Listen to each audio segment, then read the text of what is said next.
Welcome to the UFC 295 press conference in New York City. For those in the know, you definitely know that Saturday night's card has four of the most thrilling fighters on the planet competing for UFC gold. Let's start with our co-main event for the interim UFC Heavyweight Championship.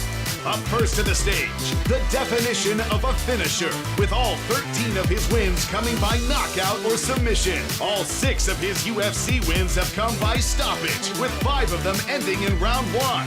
Please welcome to the stage, Tom Aspinall.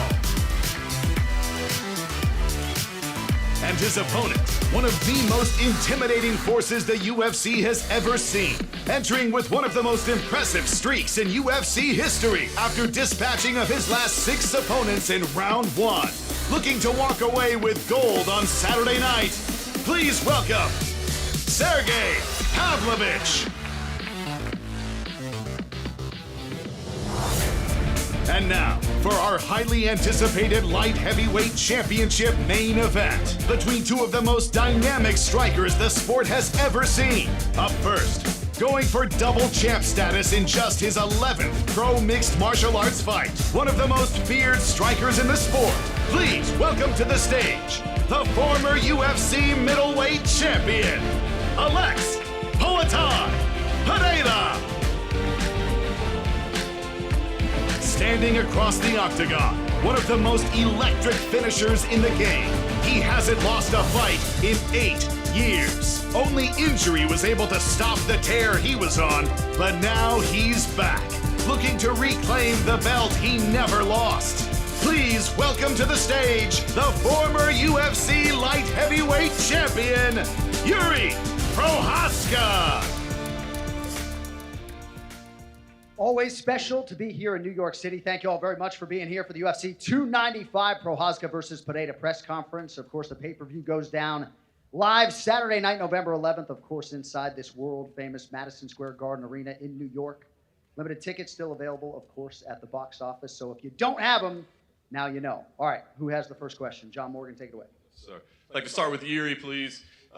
Yuri, when you were injured, you obviously vacated the belt so the division could move on, but then there was a draw, and there was an injury, and so it didn't really move on.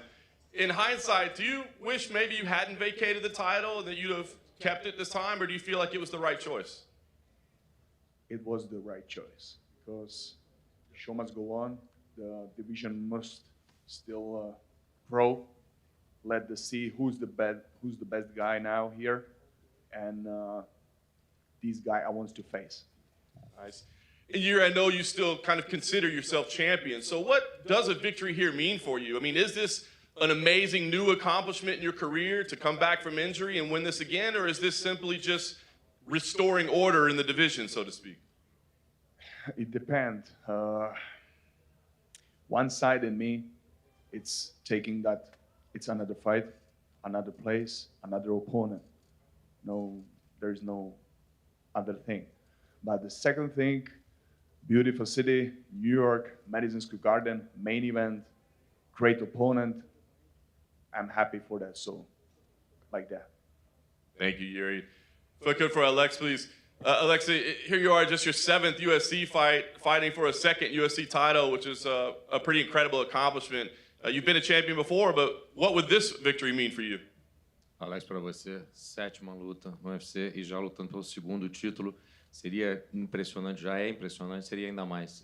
Quão especial seria a oportunidade de ganhar um 2º título?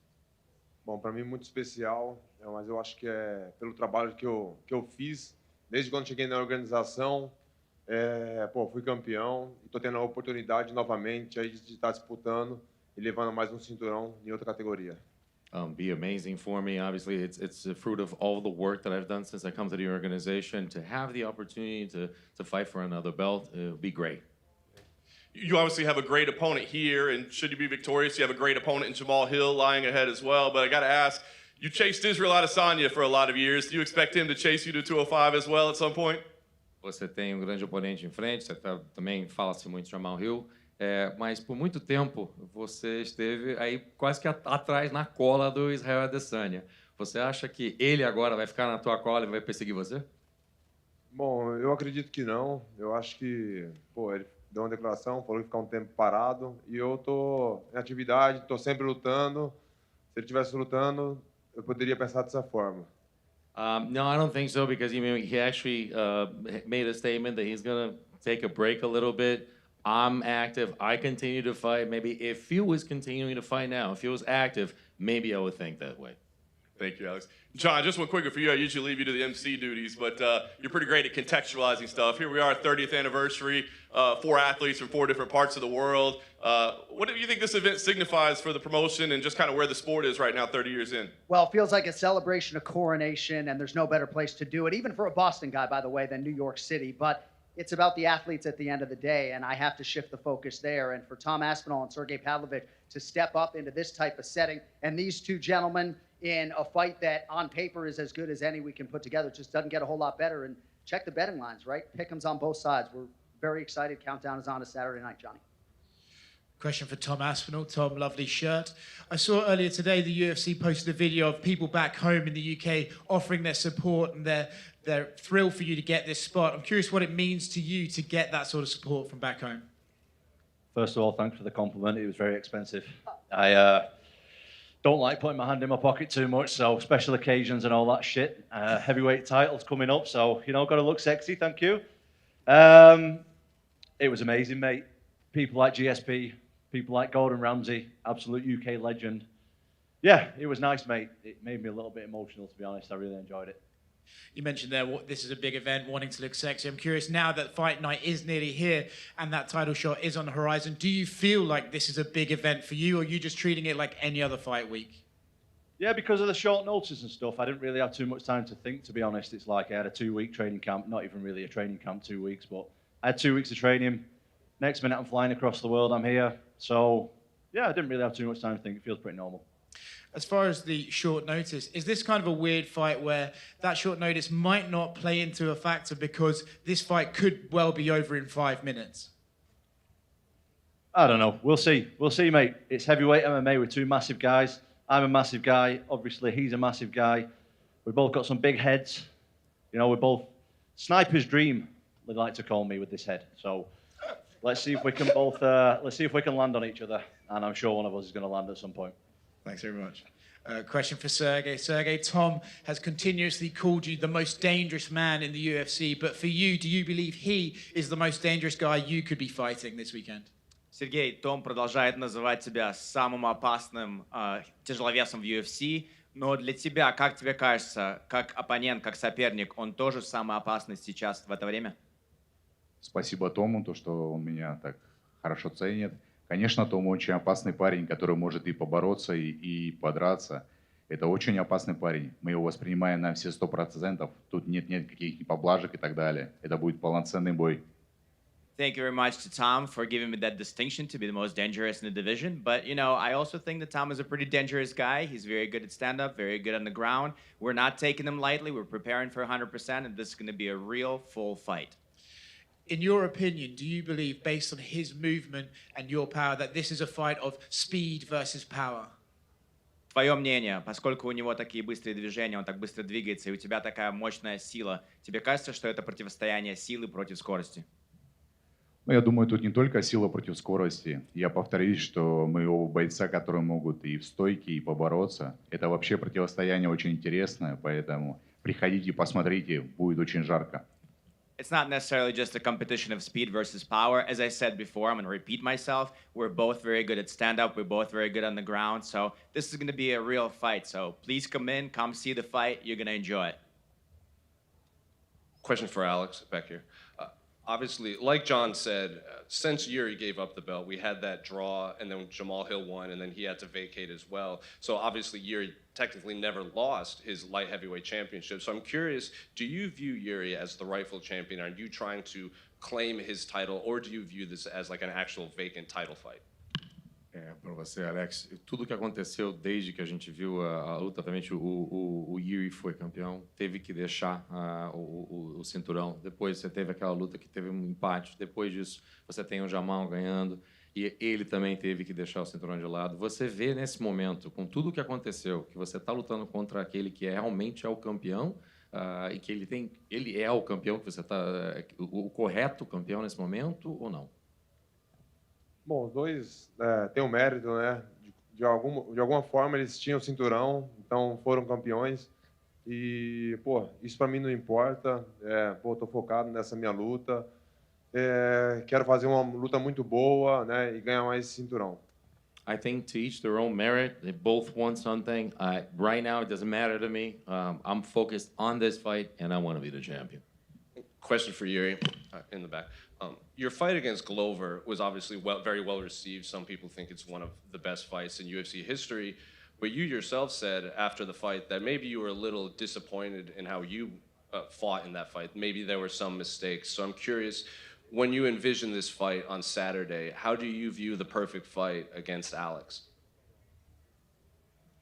For me, it's not just about the perfection, but about to take the action. Yeah, and that's my opinion. To show my best performance, like every time.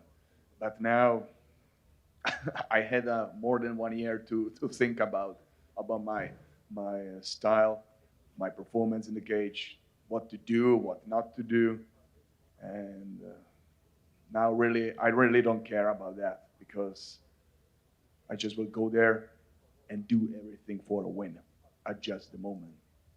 Then finally, one for you, John. Obviously, fans were very excited to watch John Jones fight Stipe Miocic, but I think both of these men in the new main event said, not a lot of fans asked for refunds because, we're still fighting on that card too. So do you get a sense that this fight in the main event is really one of these fights that fans just have circled throughout the rest of the cards lined up? It's a dream scenario for fight fans, right? And the promotion cuts my check, but I am a hardcore fan at my core when it comes to MMA. And the fact that there was no buildup for a fight of this magnitude is systematically crazy. The fact that these two men 3 weeks ago were probably not going to be the next fight for each other, and now they're fighting for an interim belt. Who knows what's going to happen with the two legends and that legacy fight and what the future for those two men will hold thereafter. But as far as I'm concerned, we're crowning a new heavyweight champion this weekend. We will have two heavyweight champions, and we'll see where we go from there. But we got the two best guys in the world, I think, right now, other than those other two, and we're excited, my man. Alex, tudo bom? Fazer em português aqui. Você vence, como já mencionaram anteriormente, você vencendo sábado agora, você entra para um seleto grupo do UFC de atletas que foram campeões em 2 categorias. Primeiro brasileiro, depois da Amanda Nunes. Caso você conquiste isso, você terá feito em 7 lutas, que é um recorde. Esse recorde, tem algum outro recorde que se interessa? A busca por recordes é algo que te interessa no seu legado no UFC? Alex, with this fight, with a win now in the title, you would be a part of a select group of athletes that have been champions in 2 weight divisions, especially the first Brazilian since Amanda Nunes. A record also because of 7 fights. Would you look at other records? Is it important for you? Is that record chasing in any capacity? What other records are you chasing? Bom, quando eu cheguei na organização, o meu intuito, né, era me tornar campeão, fazer as lutas que eu poderia fazer para chegar até ali, né, ser campeão. Foi o que eu fiz. Né? Eu não cheguei com o intuito já, quero ganhar em 2 categorias. Né? Eu vou dando um passo de cada vez. Então, depois eu vi que no peso médio estava um pouco mais complicado, devido ao peso, que eu já expliquei para todo mundo, resolvi subir de categoria e agora estou tendo a oportunidade para ganhar esse cinturão. E depois eu não sei o que acontece. A gente vai trabalhar e, passo de cada vez. When I came into the UFC, my goal was to be a champion. That's what I wanted to be, and I was able to accomplish that. And then it just kind of happened naturally. If you think about it, I've mentioned the middleweight got hard for me. I've spoken about, you all know about the weight and how it's so much better right now. And it happened now having an opportunity to be a champion in another division. I don't know after that. We'll see what happens. A gente que acompanha o esporte sabe da sua origem. Você é um cara bem tranquilo, bem na sua... meio que às vezes foge até dos holofotes, assim. Sendo campeão do UFC, a visibilidade é impossível de evitar esse tipo de visibilidade. Está cada vez mais famoso, mais de 1 milhão de seguidores no Instagram, redes sociais, enfim. Está pronto e te interessa carregar essa fama, por exemplo, no Brasil, ser um dos rostos mais famosos, um dos embaixadores do esporte no Brasil? Te interessa esse nível de fama? E como lidar com isso? É natural para você? É difícil? We know you as a very chill guy. We know you coming up, just somebody that's just always on doing his thing. Sometimes even kind of running away from the spotlight. But now you become a champion. You become an interesting figure. Like if the fame is chasing you now, you at one point you can't even run away from those lights. Does it interest you to actually embrace this and become a celebrity, especially in Brazil right now, become one of the ambassadors for MMA and for the UFC? Bom, não sabia que ia ser dessa forma, né? Como está acontecendo. Agora estou sendo cada dia mais reconhecido, mas eu sei que faz parte, né, do trabalho com os resultados, né, que eu estou tendo. Isso é inevitável, mas de alguma certa forma, claro que eu gosto, né? Mas às vezes eu tento pôr um pouco de limite, igual esses dias mesmos aqui, foi muito corrido, muitas entrevistas. Cheguei aqui, não parei. É um pouco difícil, mas faz parte. Of course, I like it. It's something that I know that I'm being recognized more and more. It comes naturally. Wasn't the intention originally, but now even I'm just trying to put some limits to it. Think about this week. I got here and I haven't stopped. Having interviews all the time. It's part of the game, but I just tried to put some limit into it as well. Okay, my last one is for Jiri.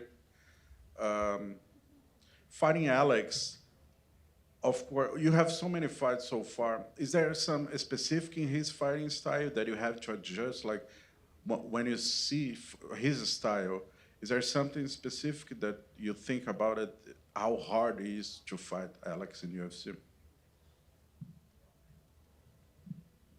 I'm seeing like completely all of the complexity. I see all of the parts, stand-up, wrestling, ground game, everything like in one piece, and that give me my view, positive view, how to deal with that. That's all. What you mean especially?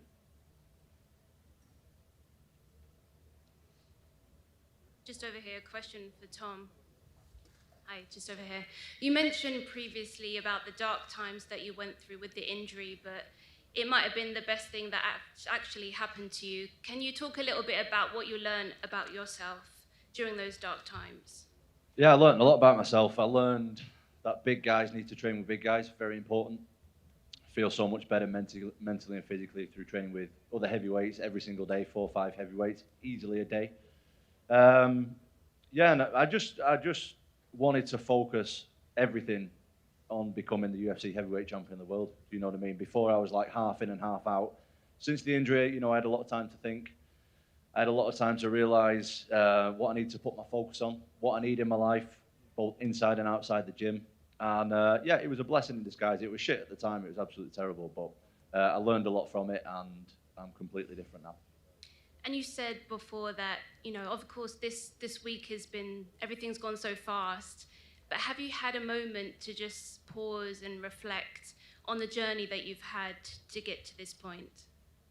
Not really. I'll probably do that when I've retired, to be honest. Like, this sport is like, Saturday will be done, and then it'll be like, when's the next one? That's the way it works. It's like, when's the next one, when's the next one, when's the next one? And I think that when you stop and then start thinking about what you've done so far, that's time you start getting a bit comfortable. And I ain't trying to be comfortable. I'm trying to be the best heavyweight walking the face of the earth. I'm not trying to be comfortable. So I'll look back when I've retired. I'll tell the kids, I'll tell the grandkids, I'll tell anyone who will listen how good I was. But for right now, I'm focused on the task at hand, and that is obviously Saturday night. And of course, the UK have had 2 champions, Michael Bisping and Leon Edwards. What would it mean to you to bring the interim title back to the UK? Yeah, it's massive. UK MMA is so big right now. Like we've got such a small country. We've got so many good fighters in the UFC right now, and in other organisations as well. Like we're doing so well as a country, and it's massive for me to win the heavyweight title and bring it back to the UK is absolutely massive. Alex, over here. How special is it that you're about to become the first person to headline 2 UFC events at Madison Square Garden? Alex, para você, o quão especial é saber que você é a pessoa que duas vezes você é o evento principal no Madison Square Garden? Bom, fico muito feliz, né? Poxa, todo mundo sabe que eu fiz a minha estreia aqui. onde eu fui campeão no médio e estou tendo a oportunidade aí de levar mais esse cinturão. Então, pô, a minha felicidade é imensa. Eu só não demonstro, né? Não dou muita risada, mas, pô, estou muito feliz. It's immense. It's just very so important. Everybody knows the history and what I was able to accomplish here in middleweight. It's such a special moment, and believe me, I am really happy. I just don't smile much, but believe me, I am happy. And then Tom, over here, one more from me. Yesterday, you said that Sergey was probably the scariest man in MMA. So I'm just wondering, first impression seeing him on stage here. Pretty scared. Scary guy, mate. Yeah, he's definitely an intimidating guy. But that being said, I do my best work when I'm scared. Fear is something that I have a really good relationship with, and it gives me a superpower. So, generally speaking, the more scared I am, the better I do in the fight. So, that's DC actually told me today about what was it? A honey badger, the animal. Yeah, honey badgers are the league leaders in fear, so they're pretty dangerous in combat. That's me. I'm the honey badger moving forward, so I'm happy with that. That's cool. Tom, sticking with you, I know you said yesterday you accepted this fight under the worst circumstances possible. I'm wondering, though, if you had a full camp, what do you think the difference in feeling would be right now, this close to the fight? Would it be a physical confidence, a mental confidence? How would things be different? Well, I'm still confident either way. Obviously, I said yesterday in a few interviews, I'm not the type of guy who's going to fly across the world, sign a contract, and show up. If I don't think I'm going to win, that's just not in my nature. I would have definitely liked more time to prepare, obviously. But I know one thing, I'm not going to fucking win the fight sat on the couch watching TV, watching it. Like, I'm going to be in there Saturday night, I'm dangerous, and it takes one shot at heavyweight. And I'm not going to land that sat in the UK watching it on TV. So why not be here having a go? For sure. For you, Sergey, you've obviously been the backup fighter earlier this year. You're supposed to be the backup fighter here, and then you get Tom. So you've had like 4 or 5 names on your mind over the course of this year. How much did that help you prepare for this short notice change to Tom and focusing on him? В начале года ты уже должен был драться на замене, теперь ты опять должен был назначен быть на замену, и теперь в конце концов тебе дают имя Тома. Насколько вот 4 соперника, в принципе, к которым ты готовился, повлияло на то, насколько ты заряжен, насколько ты готов и к твоему подходу к бою? Ну, в принципе, я делал общую работу, как мы понимаем. Джон Джонс очень хороший борец, Стипов очень хороший страйкер, поэтому мы делали и туда акцент. Такая общая работа. Как мы понимаем, Том у нас парень универсальный, как я повторюсь, он может и бить, и бороться. Единственные коррективы некоторые внесли, а так в целом подходящая работа была. Yeah, you know, we did a general camp. We prepared for John Jones, who's a great wrestler. We prepared for Stipe Miocic, who's a great striker. So I have a general camp that was done for any fight that was going to be put in front of me. And then when we got Tom, obviously we did some adjustments because Tom's fast, Tom's speed, and so on. So yes, we did shift a couple of things, but in general, the work has been done. And just lastly for Alex, a lot of talk up here about how you can break Randy Couture's record and become the fastest fighter to 2 UFC belts, 7 UFC fights. If you pull this off, given your background in glory, 2 belts there, do you think people need to start talking about you as one of the greatest combat sports athletes of all time with Henry Cejudo and all these other people who have done things in multiple sports? Para você, Alex, você tendo a oportunidade agora, nessa 7ª luta, ser campeão em uma outra categoria, você está para quebrar o recorde do Randy Couture. E realmente um recorde que te coloca numa categoria de grandes lutadores da história do esporte de combate. Uma vez que, com tudo que você fez no Glory, em kickboxing, tudo que você está fazendo no UFC e ganhando esse título, você acha que está na hora de considerar você como um dos grandes atletas de esporte de combate, como o próprio Randy Couture e o Henry Cejudo, pessoas que fizeram coisas fora da caixinha? Bom, não sei quais são os critérios, né, para ter esses títulos, mas eu estou fazendo o meu trabalho, assim como eu fiz no Glory. Eu não esperava que eu ia para o Hall da Fama, né, mas eu fiz o meu trabalho, não pensei nisso. No UFC também eu não estou pensando, mas é claro, se tiver algo especial assim também, vou ficar muito feliz. I don't know what's the criteria for actually calling somebody, you know, these kinds of titles, you know, the greatest athletes in combat sports history, but I don't think about it that much. What I did was do my job. When I did what I did at Glory, I wasn't thinking about the Hall of Fame. I just wanted to be a champion, and I did it. Same thing in the UFC. Doing everything I can, being a champion. And if I get this, of course, it will be a pleasure, and I would love to be considered for those. Question for Sergey over here. The betting line on this fight has you just very, very short underdog. Same line as your fight against Curtis Blades, and you put him away pretty quickly. Do you embrace this opportunity, as the odds makers, having you as the underdog? Ставки на этот бой, ты андердог чуть-чуть, так же, как ты был андердогом чуть-чуть с Кертисом Блейдсом, но ты его достаточно быстро закончил. Насколько тебя это заряжает, что на тебя ставят как андердога? На самом деле я вообще не смотрю на ставки, это совсем другое. Я же говорю, выйдем в клетку и там посмотрим. To be honest, I'm not a betting man, so I don't care what the bets are. I said it already, I'm going to say it again. We're going to go into the octagon, and we'll see what happens. And then my last question for you, John. You made the comment earlier about how both these fights are pick'ems, but to my data at least, this is the best pay-per-view betting-wise that we've seen all year. Not a single fight over minus 300 on the main card, only one on the entire card. Just kind of curious, everyone's complaining about not John Jones, Stipe, but this might look as good as it's been all year. Just curious, your take on that. Yeah, I don't hear all those complaints necessarily, and it's a matchmaker's dream when you can have a fight that plays out on paper as evenly matched as this one. It's not always our reality, but the matchmakers will certainly be happy to know that the prices are so close for the two marquee fights this weekend. This question's for Mr. Anik. Welcome back to New York. I am deeply sorry about the Patriots, by the way. Thank you, sir. No problem. I believe this card is flying on the radar because there's no trash talk. There's not a lot of noise, not a lot of bells and whistles, just great martial artists, the best martial artists in the world competing. New York is the state and the home of high-stakes, high-rewards fights since the days of Joe Louis versus Max Schmeling. How would you sell this to the casual viewer and the casual fight fan of why they need to see this fight? Because we know why they need to see this fight card, but how would you sell it to the casual viewer at home?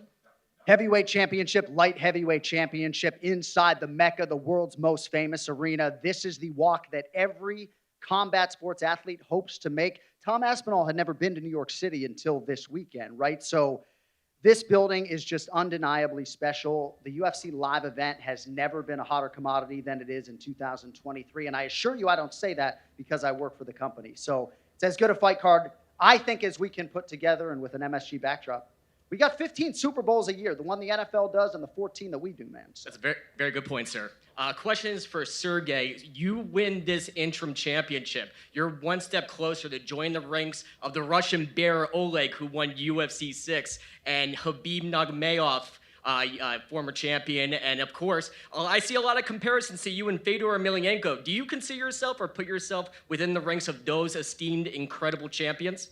Давай представим, что ты действительно выиграешь этот временный титул в субботу. Получается, что ты уже теперь на рангах таких людей, как Олег, который выиграл UFC номер 6, таких людей, как Хабиб Нурмагомедов, который был чемпионом, ну и таких людей, как Ислам и так далее. То есть ты получаешься одним из важных чемпионов. Ты ставишь себя на эту ступень тех людей, плюс тебя сравнивают с Федором. То есть ты считаешь, что ты один из лучших вообще тяжеловесов, атлетов, которые сражались в UFC? Для меня самое главное пояс, а остальное уже пускай поклонники, эксперты, они сами сравнивают, это их работа. Моя работа другая. You know, the most important thing is the belt, and the rest, let's leave it to the experts. Let them say who's the best, who's on ranks, who's in what place. My job is something totally different. Jirko, how special is this day in your life? You came from a small city in Czech Republic, and now you are fighting, getting your title back in the most famous arena in the world. Thank you for the question. That was, since I started with the martial arts, that was in my head, in my visualization all the time. These big moments, and that I can handle the world championship. And Sunday morning, 6 o'clock, the whole Czech Republic will be watching. 1 month ago, you went media silence. What would you like to say to your friends, training partners, and all the fans, they follow you? I just want to say thank you to all of the fans from Czech Republic, especially to my team, to all of guys who's standing behind me, and we are going for that. Let's go for that victory. Thank you. Vítězství. Question for Tom here to you, right? I know earlier this week you said you didn't want to think about the magnitude of fighting in an arena where greats like Mike Tyson, Rocky Marciano have fought. But now that you're actually in the shadow of the arena, has the magnitude of the occasion sunk in yet? I was in the arena a couple of days ago as well, actually. I actually went to go and see the seating area and all the kind of stuff where we're actually going to fight. And no, not really. We'll see on Saturday. But I'm not really It's an arena. It's an iconic arena, obviously. It's the arena where every combat sport athlete wants to compete, or at least I do. But at the end of the day, mate, it's another arena, and I'm going in there to do my job.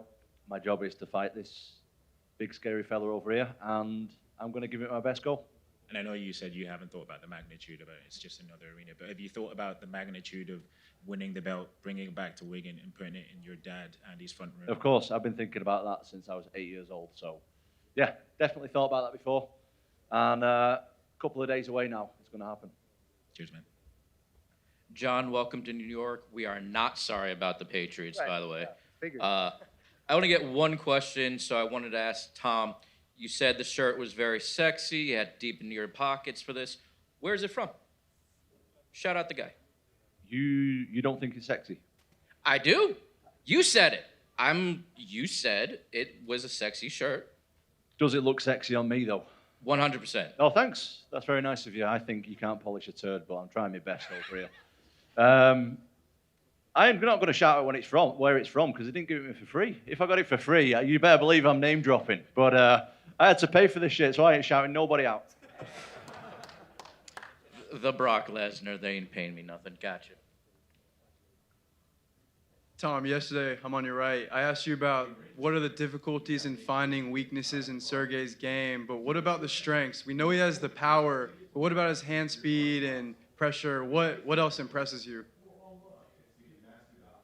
He impresses me everywhere. I don't think you can look at his game and be like, this is where he's weak. I think the biggest issue that he's got fighting a guy like me is there's not another guy like me in the heavyweight division. It doesn't exist. Like, it literally doesn't exist. There's nobody 6'5", 260 who moves like I move. He can get all the training partners in the world that he wants, but you can't replicate a guy like me in the gym. And also, I'm not going to stand in the middle of the cage and have a shootout with him. Do you know what I mean? I'm not going to have a dick measuring competition with him, both literally and figuratively, because he'll probably win both. You know what I mean? So we're going to. We're going to see what happens. We're going to see what happens, mate. We're going to see what happens. And speaking of that movement, what are the keys of when do you know when to close the distance and to bounce out when you're trying to use that distance management? I don't know. We'll see. Practice is how you do it. But I think I'm really good at doing things under pressure. That's one of my biggest strengths. Is when the pressure's on, that's when I thrive. And what I'm realizing as I'm getting more mature in life in this sport, I've had quite a lot of fights now, is not everybody can do it. Not everybody can perform under pressure. Not everybody can make decisions under pressure. And I believe that I'm one of the few people that can do it. And just one last one for Alex. While you were in Glory, what were your thoughts on potentially ever grappling or wrestling? You showed a lot of improvement in that area of your game, especially in your last fight. Do you enjoy it now? And what were your thoughts on wrestling and grappling back then? Uma pergunta para você. Quando você estava no Glory, estava só no kickboxing, você se imaginava, qual que era o teu pensamento geral sobre você fazer grappling, você entrar em luta, você fez jiu-jitsu, tudo lá no chão? Você melhorou muito. A gente vê que você está treinando e melhorando. Como é que você se vê hoje fazendo isso?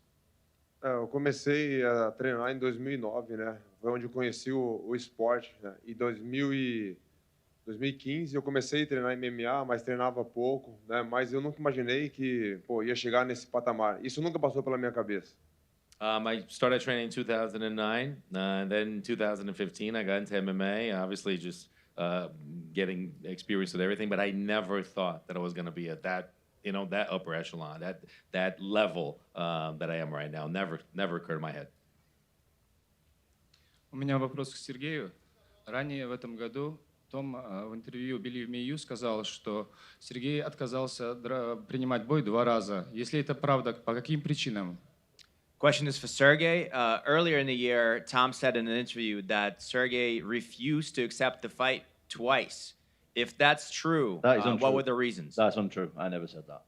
Это неправда, я такого не говорил. Believe Me You. Bullshit. Believe Me You interview. Sorry? Believe Me You. Was it Believe Me You interview? Probably Bisping? No, I never said that he one time he pulled out of the fight because he had visa issues, but I didn't say that he pulled out because he's scared, because obviously, no, I never said that. Один раз он отказался от боя, потому что вроде бы были проблемы с визой, но я никогда не говорил, что это из-за страха или из-за чего-то. Но я не Ну, говорил, что из-за страха. Не то, что отказался, если там бой назначали, наверное, было либо ковидные какие-то меры, либо не было визы. Такого, чтобы отказывался от боя, никогда этого не было.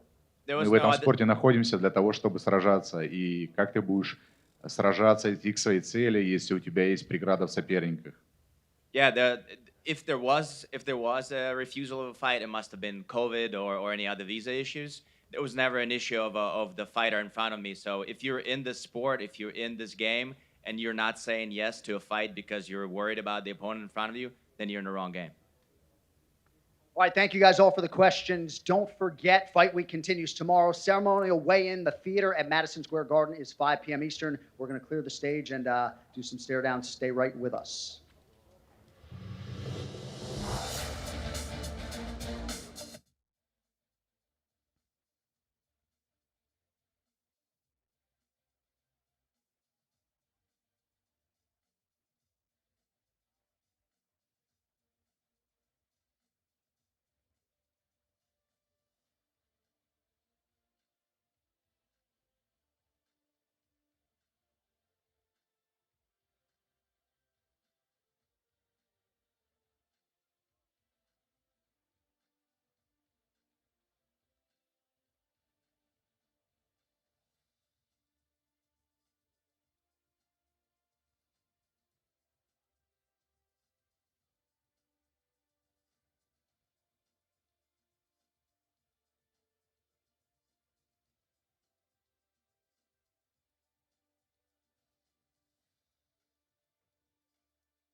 Bro, put your phone down.